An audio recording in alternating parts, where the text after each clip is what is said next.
We're recording. Hi guys. Okay, so I'm doing my video response. I broke my laptop and I'm borrowing somebody else's and I don't really know how to work it, so my video is not going to be anything more than just me holding my phone and doing a video like this. I don't know how to use anything on their thing other than to upload this, so this is the best it's going to be. So, for question 1, Jenkins basically describes transmedia as a process where elements of the story get dispersed systematically across different medias.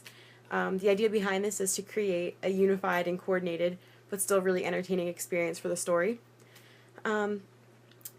What I take that to mean is telling the story, or the central idea of a story or a concept, and using different medium outlets like video games, movies, books, etc., and taking core elements and just interdispersing them throughout the new media.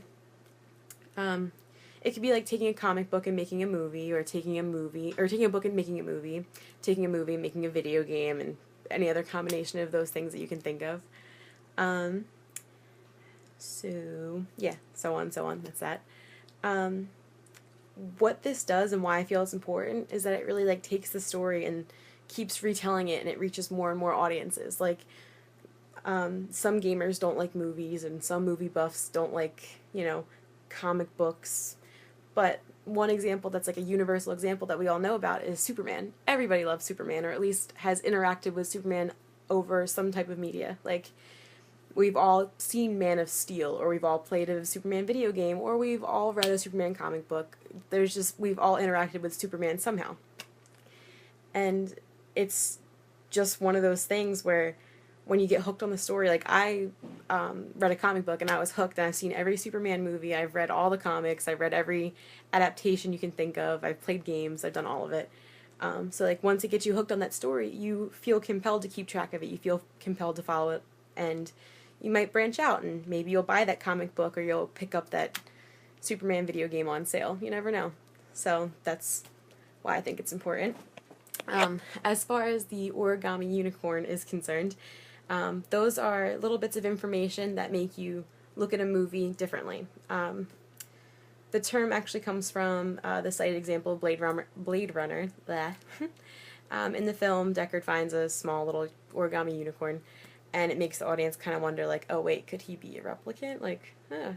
So what I take those to be are like the kind of like, wait, what? Or, oh crap, like plot twist moments. Like, when you're watching a movie and you're like, oh, this plot's basic, I got this, I can figure this out, this is what's gonna happen next, or oh, I totally understand this, like I got this, and then something happens and you're like, oh, I don't have it anymore.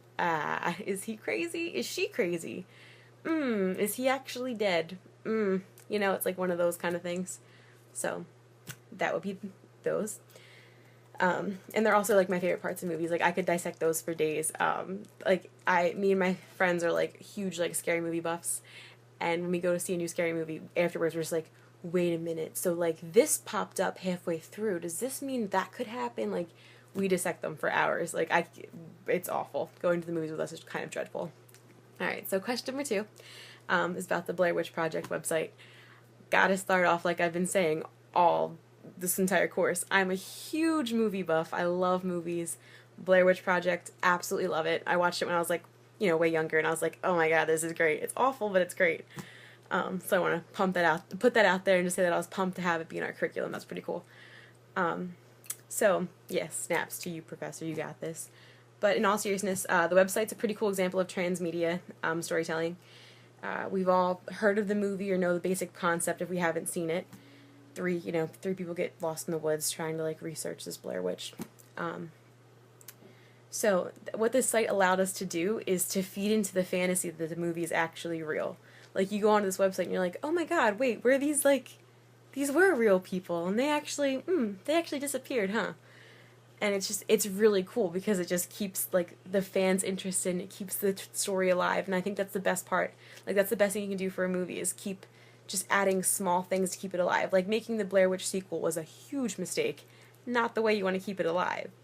But like this kind of website, like I thought it was pretty cool, and it made me want to watch the movie again. I was like, I want to go watch the movie. So it makes us see them as real people, even though, spoilers, it's a hoax, it was just a movie. So I think that's a really cool way to like take those people and throw them into like, bring them back. It was pretty cool. Alright, last question, that lovely little game. As per usual with me in these games for this class, I was not engaged enough to really want to keep playing. I'm going to be totally honest with you. After staring at it and not being able to figure out what to do, I was like, I'm just going to quit and I don't care anymore. Which is awful. Like, I don't mean to, like, diss your, what you're trying to teach us or anything. I don't have the attention span for it sometimes, and I was like, I'm just going to quit. But I was like, you know what, I have to get an answer for this. I have to really figure out how to make this go. So I kept trying until I figured it out, and I realized, oh, you have to call this number in order to actually follow through with the game. So I kept trying and figured it out, and I played around with it a little bit, but I wasn't really that engaged. I mean, like I said, it has to take a pretty cool storyline to really capture me with a game. So yeah, the experience could have been cool, and it could have been intriguing and interesting and all that good stuff, but I wasn't engaged. The concept didn't suck, but I wasn't engaged. It was a bit too tedious for me to be a game. It was asking for a lot more than it was giving, if that makes sense, and that's never a good combination with video games, so I didn't really want to play it. I played around on it, but I didn't play it, if you know what I mean. So there's that. So there's my video response. Sorry it's boring. Sorry I rambled. And yep, that's it.